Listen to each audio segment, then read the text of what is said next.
وفا کی تصویروں، تمہیں وطن کی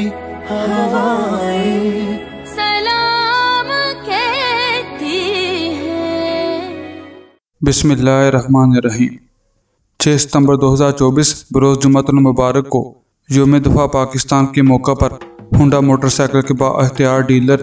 ظفر آٹوز کے تعاون سے آئی سی این کے زیر اہتمام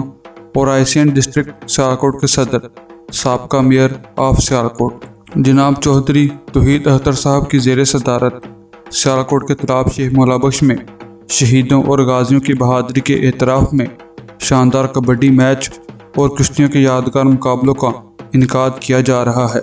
جس کے مہمانان گرامی جناب خواجہ محمد منشا اللہ بٹ صاحب ایم پی اے، جناب چودھری فیصل اکرام صاحب ایم پی اے، جناب محمد اقبال سنگھیڑا صاحب additional deputy commissioner revenue administrator metropolitan corporation Sialkot, جناب ملک محمد افضل صاحب chief officer metropolitan corporation Sialkot اور خواجہ ٹیپو سلطان لون صاحب ہوں گے۔ آئی سی این کے جنرل سیکرٹری اور اس پروگرام کے چیف آرگنائزر حاجی ظفر اقبال لون استادانوالا کے مطابق کبڈی کے اس میچ میں استادانوالا کبڈی کلب سیالکوٹ بمقابلہ مسلم کبڈی کلب کالی راما ضلع سیالکوٹ کے نام شہرت یافتہ کھلاڑی حصہ لے رہے ہیں، جبکہ ریفری کے فرائض چودھری حسن جٹ اور افتخار بہو بٹ آف ہندل سر انجام دیں گے، جبکہ منصف کشتی جوید عرف جیدہ پہلوان برف والا ہوں گے۔ انہوں نے کہا کہ فن کشتی کی طرح کبڈی بھی پنجاب کا روایتی، ثقافتی اور پسندیدہ کھیل ہے، اس لیے ہم نے وزیر اعلیٰ پنجاب محترمہ مریم نواز شریف صاحبہ کے ویژن کے مطابق یوم دفاع کے موقع پر کھیلوں کو فروغ دینے کے لیے کبڈی میچ اور کشتیوں کے مقابلوں کا انعقاد کیا گیا ہے، تاکہ صحت مندانہ سرگرمیاں فروغ پا سکیں۔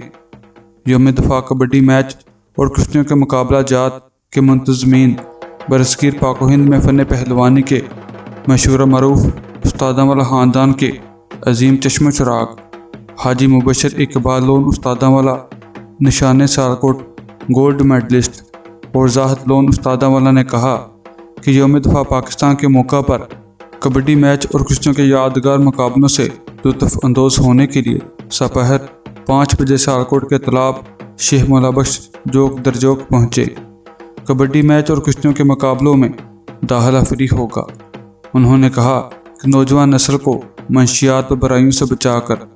انہیں صحت مندانہ سرگرمیوں کی طرف راغب کرنا ہمارا مشن ہے۔ اس موقع پر شہدائے 6 ستمبر کو زبردست خراج عقیدت پیش کیا جائے گا اور دعائے خیر بھی کی جائے گی۔ شکریہ۔